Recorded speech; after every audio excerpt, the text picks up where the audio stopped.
എന്റെ ലൈഫിലെ first flight and my first international trip. ഞാൻ ഇതുവരെ ഫ്ലൈറ്റിൽ കയറിയിട്ടില്ല എന്നത് എല്ലാവർക്കും ഒരു അത്ഭുതമായിരുന്നു.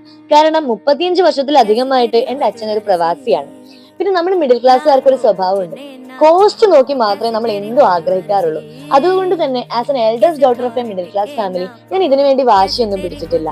ചെറുപ്പത്തിൽ ഒരുപാട് കാര്യങ്ങൾ ഞാൻ വലുതായി നേടിയെടുക്കുന്നു പറഞ്ഞിട്ടുണ്ട്. അതിൽ പലതും എനിക്ക് ഇപ്പോഴും സാധിച്ചിട്ടില്ലെങ്കിലും ഈ ഒരു കാര്യം എനിക്ക് വളരെ സ്പെഷ്യലാണ്. 2025 തുടക്കത്തിൽ ഞാൻ ഇവനും കൂടെ ഒരു തീരുമാനം എടുത്തു. ഈ വർഷം ഞങ്ങൾ ഒരു ഇന്റർനാഷണൽ ട്രിപ്പ് പോയിരിക്കും and that will be my first flight. And 2025 was not at all easy for me. 365 ദിവസങ്ങളിൽ വളരെ കുറച്ച് ദിവസങ്ങൾ മാത്രമേ എനിക്ക് പൂർണ്ണമായിട്ടും ജീവിച്ചതായിട്ട് തോന്നിയിട്ടുള്ളൂ. Bipolar and borderline personalities എന്നെ മാറി മാറി ചൂഷണം ചെയ്തപ്പോഴും I didn't give up.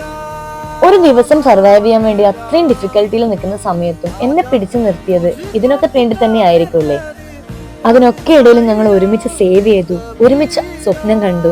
And here I am taking my first flight of my life.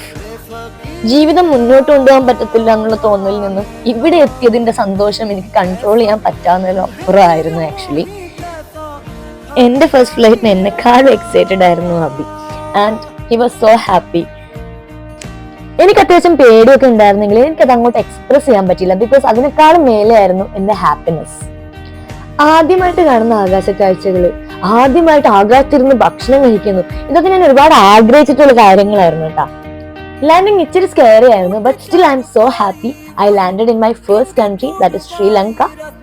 നമ്മൾ തൊട്ടടുത്തുള്ള വളരെ ചെറിയ രാജ്യത്തേക്ക് വളരെ ചെറിയൊരു ബീച്ച് വെക്കേഷനാണ് ഞാൻ പ്ലാൻ ചെയ്തിട്ടുള്ളത്.